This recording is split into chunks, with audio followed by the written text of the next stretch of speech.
Bon après-midi à tous. Je cède à présent la parole à votre animateur, Neil Dreimer, directeur à la FCISS. Merci infiniment, bonjour et bienvenue au dernier webinaire du défi Innovation Priorité Santé.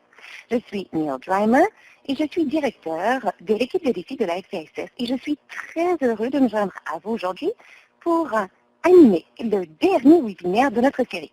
Avant de commencer, je veux quand même reconnaître que nous nous réunissons sur des terres qui sont habitées par des peuples autochtones depuis le début des temps. En particulier, nous reconnaissons que nous diffusons ce webinaire depuis Ottawa, qui est le territoire traditionnel et non cédé de la nation algonquine. Nous reconnaissons et apprécions profondément son lien historique avec cet endroit, ainsi que l'occasion de s'y réunir aujourd'hui. La FCISS poursuit son apprentissage et son engagement visant à soutenir l'amélioration avec et pour tous les Canadiens et Canadiennes. Nous voulons évidemment vous remercier et reconnaître tout ce que vous faites pour le moment, malgré des moments très difficiles. Je vous invite à utiliser la boîte de dialogue qui se trouve en bas à droite de votre écran pour nous dire qui vous êtes, quel est votre organisme et où il se trouve. Alors, quelques questions d'ordre administratif.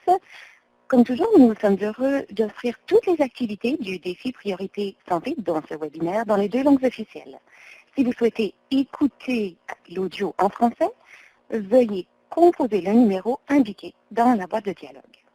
À tout moment, pendant le webinaire, vous êtes également invité à poser vos questions en anglais ou en français dans la boîte de dialogue. Et nous avons d'ailleurs mis de côté quelques questions à la fin du webinaire pour une période de questions et de réponses. Mais évidemment, si vous voulez poser votre question, chemin faisant, n'hésitez pas. Ainsi, de quoi sera-t-il question aujourd'hui? Eh bien, vous le voyez, il s'agit aujourd'hui surtout de célébrer. Nous voulons vous féliciter. Nous voulons reconnaître les réalisations de toutes les équipes au cours de leur parcours dans le cadre du défi Priorité Santé. Je crois que vous serez d'accord avec moi pour dire qu'il n'a jamais été plus urgent d'innover. Et nous voulons prendre du recul et célébrer tout ce que vous avez fait jusqu'à présent et nous tourner à présent vers l'avenir. Alors, qui se joint à nous aujourd'hui? Eh bien, je suis très heureux de vous présenter Jennifer Zellmer, présidente et directrice générale de la Fondation canadienne pour l'amélioration des services de santé. Elle se joindra à nous bientôt pour reconnaître et célébrer vos réalisations et pour annoncer évidemment les lauréats pour l'ensemble du défi Priorité Santé. Nous avons aussi beaucoup de chance d'accueillir le Dr James McCokis, qui est fier cri de la Première Nation Saddle Lake, dans le nord de l'Alberta. Il nous parlera de son expérience. Et d'ailleurs, je le présenterai plus formellement un peu plus tard. Alors, merci à Jennifer et au docteur James McCokis. Également, je souhaite remercier mes collègues Lindsay, Sabrina et Émilie, que vous trouverez également dans la boîte de dialogue. Vous les connaissez sans doute. Elles sont les personnes à contacter par voie de la boîte de dialogue si vous avez des questions. Et un merci tout spécial à nos productrices et aux interprètes qui travaillent dans les coulisses pour veiller à ce que toutes nos séances se produisent le plus fluidement possible. De nouveau, je souhaite insister, d'ici la fin du webinaire d'aujourd'hui, vous aurez l'occasion de prendre connaissance de certains des résultats généraux des extraordinaires réalisations des équipes défi Innovation Priorité Santé. Nous aurons davantage d'informations sur les lauréats des prix Défi Impact et des défis pour l'ensemble ou des lauréats du prix pour l'ensemble du défi. Et enfin, nous entendrons le docteur McCokis.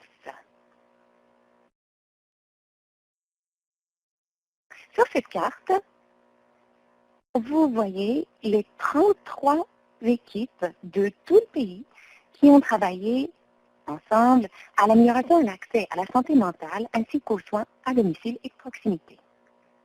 Merci infiniment à tous. Et nous souhaitons également remercier nos 20 organismes de soutien de par le Canada pour leur soutien tout au long du défi. Les partenariats avec nos organismes de soutien sont essentiels à notre programme et contribuent à diffuser les résultats du défi innovation partout au Canada. Plusieurs de nos organismes de soutien ont présenté un contenu précieux lors de nos webinaires et nous sommes extrêmement reconnaissants de ces partenariats qui permettent d'amplifier votre excellent travail. Par ailleurs, sur cette diapositive, vous voyez les membres du jury Priorité Santé. Nous souhaitons les remercier chaleureusement. Ces personnes ont examiné un total de plus de 310 candidatures au prix pour l'ensemble du programme.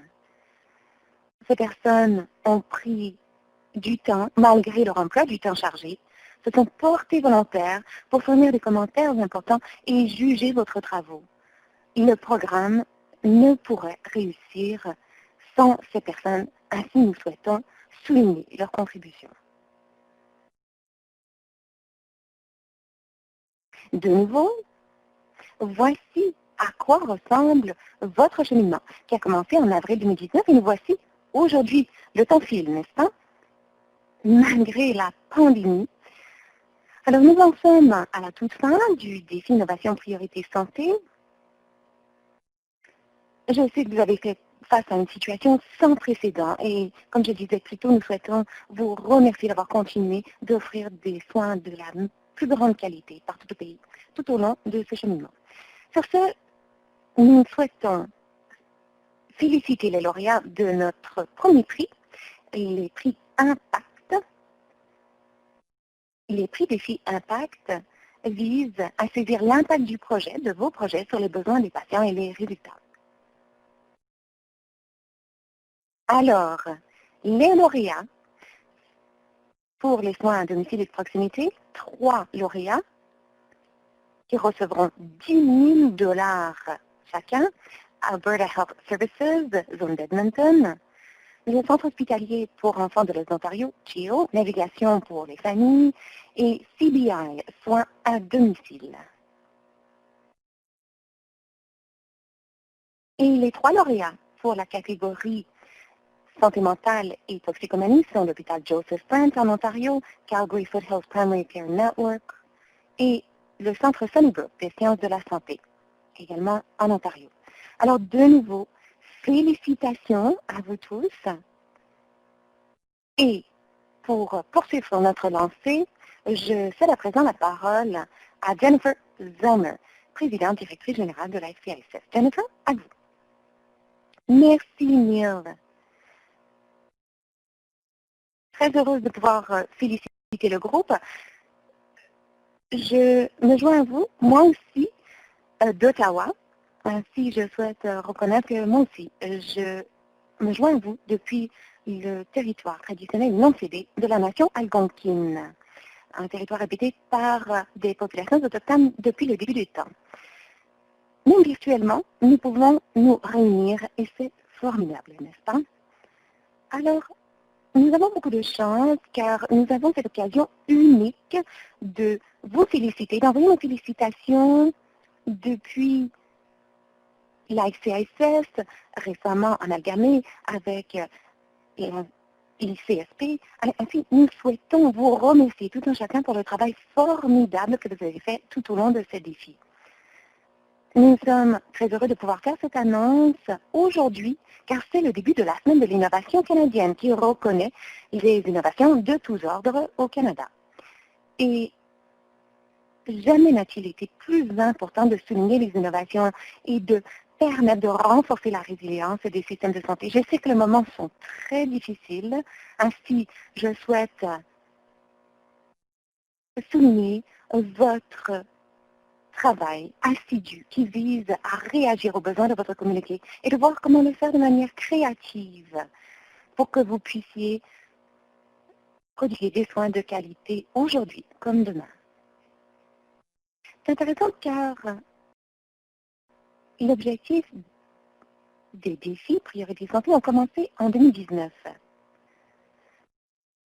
les gouvernements des 3 paliers ont reconnu des priorités communes dans des domaines prioritaires, c'est-à-dire l'augmentation de l'accès aux soins de santé mentale et de toxicomanie, ainsi qu'aux soins de proximité et à domicile, qui sont toujours très pertinents au beau milieu de cette pandémie.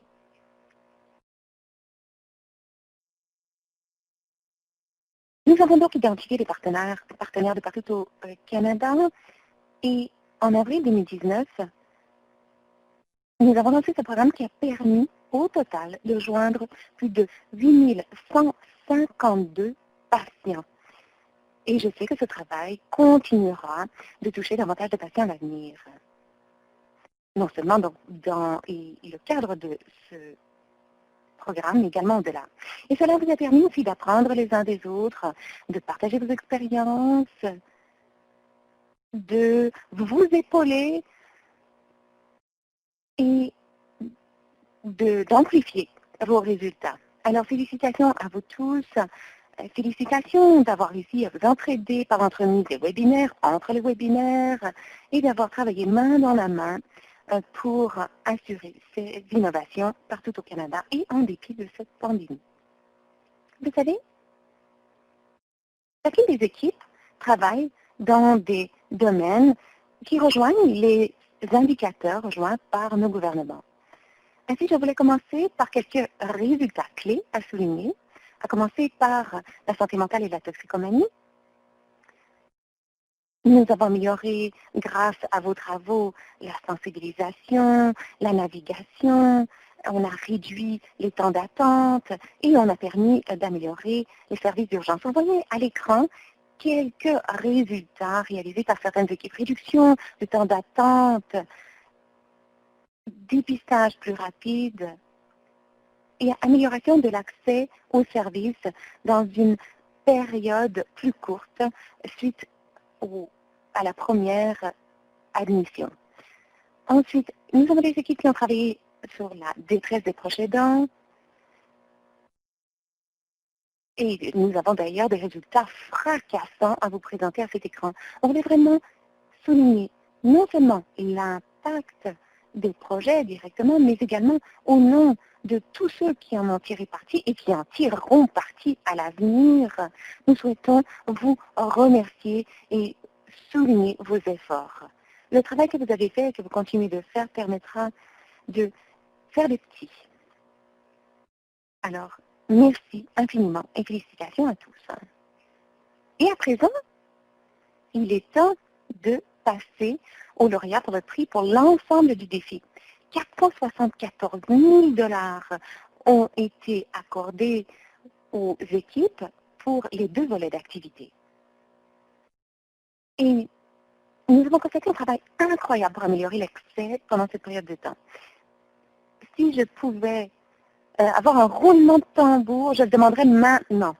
Mais faisons-le virtuellement. Alors, sans plus tarder, je passe aux lauréats. Alors, les lauréats des prix des aspirants d'une valeur de 10 000 $ sont inscrits à l'écran en ordre alphabétique. Et je vais dire quelques mots sur chacune de ces équipes. Body Brave de la Nouvelle-Écosse. La Eating Disorders University est une plateforme d'apprentissage social conçue par et pour les organismes de partout au Canada qui soutiennent les personnes touchées par les troubles de l'alimentation. Grâce à cette plateforme, les personnes atteintes de troubles de l'alimentation peuvent accéder à des modules éducatifs, à des groupes de soutien, des ateliers et des traitements dispensés par des organismes communautaires et des prestataires de traitement de par le Canada. En supprimant des obstacles géographiques et aux autres soins, la plateforme électronique s'attaque aux inégalités existantes qui ont un impact sur les personnes vivant dans les zones rurales et mal desservies. Alors, félicitations à nos collègues de la Nouvelle-Écosse pour leur travail, qui se répercute partout au Canada. La deuxième équipe, Calgary Foothills Primary Care Network. Le projet collaboratif de ce groupe favorise une bonne navigation des services de santé mentale et de toxicomanie en mettant immédiatement le patient en contact avec les services les plus appropriés de sa communauté en fonction de ses besoins, tandis que le modèle rassemble des prestataires de plusieurs organisations pour résoudre les situations complexes des patients et améliorer la continuité des soins. Donc, comment mieux entourer le patient. Alors, merci à tout le monde de Calgary Foothills. Ensuite, CBI, soins à domicile. Le CBI Health Group a développé le Care for the Caregiver Program, un programme à 3 niveaux offrant différents niveaux de soutien aux proches aidants. Le programme a été lancé pour les proches aidants qui participent au programme amélioré de soins palliatifs et on prévoit de le prolonger du côté du Airlis Gary St. Clair. Alors, merci à vous tous, félicitations et veillons à présent à diffuser vos résultats. Merci à tous. Alors, passons à présent au prix des finalistes. Toujours en ordre alphabétique. Bon, moi-même, mon nom de famille commence par le Z, alors je sais ce que vous ressentez si vous êtes dernier sur cette diapositive. Alors, commençons par Alberta Health Services, zone d'Edmonton. Le Edmonton Zone Enhanced Home Living Support Program vise à garantir que les proches aidants et les clients des soins à domicile souffrant de maladies chroniques complexes puissent rester chez eux dans la communauté et que les proches aidants soient soutenus pour maintenir des soins et assurer leur propre bien-être. Le personnel des soins à domicile éduque les proches aidants et les aide à accéder au soutien dont ils ont besoin et à s'y retrouver dans les systèmes de santé et le système de soins de proximité. Nous connaissons tous quelqu'un qui pourrait tirer parti de ce genre de soutien de programmation. Alors, merci à nos équipes de AHS de la zone d'Edmonton pour cet excellent travail. Deuxième lauréat, Centre hospitalier pour enfants de l'Est de l'Ontario, CHIO, navigation pour les familles. Ce programme soutient les familles sur le plan émotif. Les parents décident de leurs objectifs et se réunissent avec d'autres parents, des navigateurs de système selon leurs besoins. Les approches utilisées comprennent l'approche de traitement informé par rétroaction, ce qui permet aux cliniciens d'ajuster leur approche de traitement selon la rétroaction des clients et de suivre les progrès de ces derniers. Très important.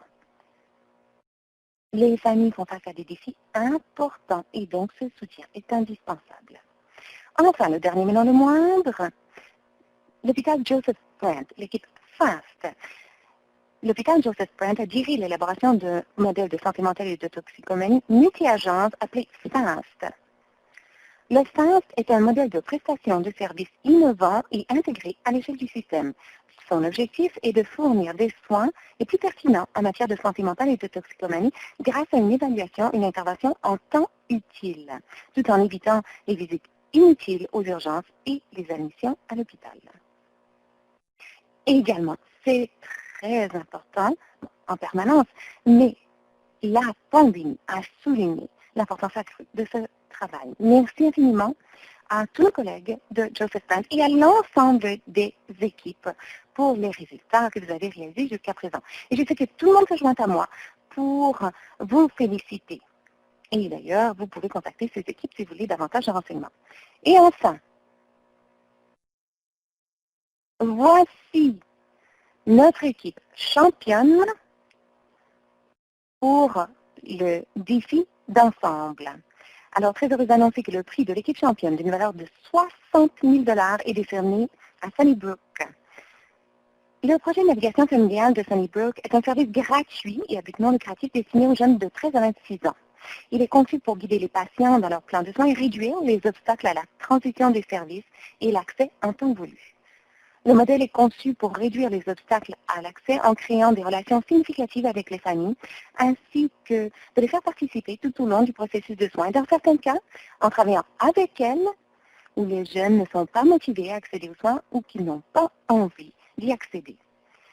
Alors, un travail vraiment fascinant, des résultats extraordinaires réalisés par cette équipe. Et je suis ravie de vous dire que nous entendrons un de ses représentants un peu plus tard aujourd'hui. Alors, félicitations à toutes nos équipes, félicitations à tout le monde qui a participé, tout le monde qui a contribué et qui a soutenu ces innovations.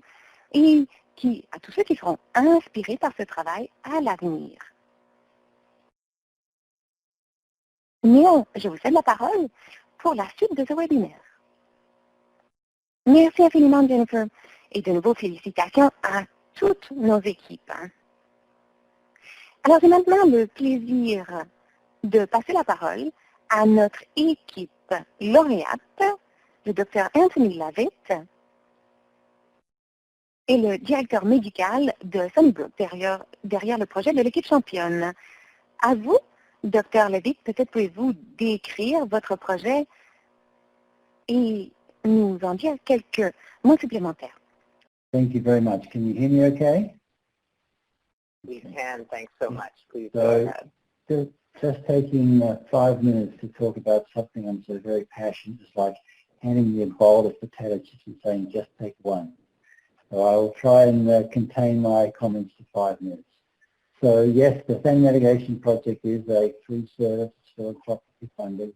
It's low barrier, so it's self-referral, and you'll take referrals from youth, from families, from caregivers. And when you say family, it could be siblings, spouse, parent, grandparent, aunt, etc. Now, we respond to people within 1 business day, and this was very important because the program was founded by families for families. And families often tell us they felt that they were in limbo and didn't know whether a call or a letter or a referral had been received. So we respond within a day, and we make an arrangement with a navigator, a clinically trained navigator, to do intensive clinical assessment. A psychiatrist is consulted in all cases, and with the family or the youth, or the family and the youth, we develop a navigation plan, which is designed to connect the youth with and the family to referral sources. And then we follow up to find out, did that referral work, the right referral? Did the provider find the patient appropriate? Did the family and youth find the provider appropriate? And the families asked us to get in the boat, and so no one is discharged from our service. And this recognizes that mental health changes with time, family circumstances change with time, and we try and keep connected. Now, the question is, why is it a family navigation? And for those of you online who are working in family navigation, you'll understand this inherently. But why families? Because the youth often do not recognize that illness, or may not accept care, or may not understand the need for care, or may reject the care from authority figures, or may not express their concerns fully, or may not be motivated. And the family is often the holder of health information. They're often the engine that drives health-seeking behavior. And they are, for a large part, one of the better gauges of the severity and progress. So what we do is multiple things. We are constantly finding and tracking and updating resources. We have a database of over 1,100 different providers and resources across and outside the province. And then we match the youth and the families to the service. The match is the critical part, because often with the youth you have but one chance to get it right. And if you don't get that first connection right, the youth may not be interested. So the matching is absolutely critical, and we take great lengths to find the match. The other thing we do is to facilitate communication and sometimes unlock the secret language of the healthcare system for families. So often a family will be referred to an organization, will be rejected, have no idea why the referral didn't go through. And it could have been that it was one word on the referral form that was wrong, or they didn't speak to the right person, or they didn't get in the right line. One of the dads we first helped told us that his son was being referred to an agency. It took 9 months to get there. When they got to the front of the line, they were told, you're in the wrong line. But we're pretty sure this next line is the right line for you to go. And they waited in the second line for 3 months and got to the front of that line, and it was the wrong line. And so I guess the catchphrase of Family Navigation Project at Sunnybrook is no wrong line. We make sure we do work up front so that people are always in the right line and the quickest line. We also help families to articulate their needs to the healthcare professionals. Sometimes families feel on the outside of care and don't know that they can actually communicate. And in fact, healthcare professionals really want to hear from families, but we're in this kind of strange standoff. Families don't think they're allowed to communicate, and often healthcare professionals don't have enough time to communicate with families, and yet when they do make the connection, enormous things are found out and patients and situations can move forward. We also coordinate care, so when there are multiple service providers, the system does not spontaneously self-organize. And so what we do is we help the different care providers to speak to each other. We don't provide the care, but we do help people to speak to each other. And then the last thing we do is provide feedback to providers and systems. So when the family gives us feedback, we give it to the provider and the system. Since opening in 2013, we've served over 3,600 families, and on average we navigate to 2.1 people per family, so that's a total of about 7,500 people. We have 10 navigators, 2 intake and admin workers, we have management power, and we have research. The money that we're going to receive from CFHI is going to help us to do a variety of things. Start to plan further engagement of youth. For 85% of our first calls are from family members, and we'd like to see that number, and we love it, and we help families, we'd love to see that number of youth increase. And the second thing is we'd like to explore how our model can help to inform other navigation services or create new navigation services across the province. And so this support will allow us to continue to see the same number of clients received while exploring these 2 issues, youth engagement and extension of the model.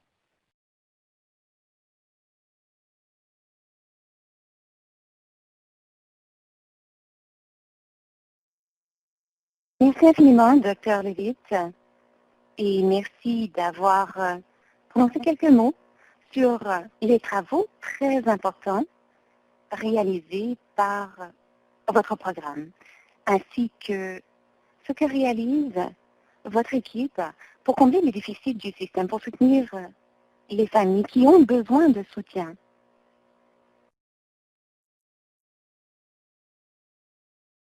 Dr. Levitt, si vous avez le temps de prendre une question, évidemment, votre programme répond à des besoins très précis. Pouvez-vous dire quelques mots sur les facteurs décisifs du programme que vous avez créé, ce qui vous a permis d'avoir les succès d'aujourd'hui? Dr. Levitt. Les familles nous ont demandé de créer un programme qui leur convenait. Elles nous ont dit qu'elles voulaient avoir non pas une liste, mais plutôt accès à un soutien qui présente une bonne adéquation avec le jeune. Et elles nous ont dit qu'elles voulaient avant tout de la compassion.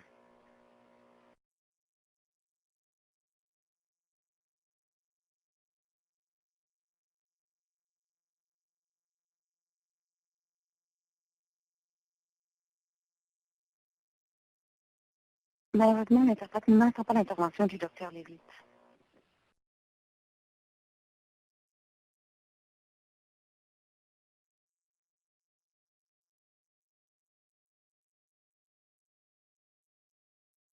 Eh bien, Dr. Levitt, merci d'avoir partagé ces réflexions. Et les gens qui nous écoutent sur les webinaires d'aujourd'hui hochent sans doute de la tête, car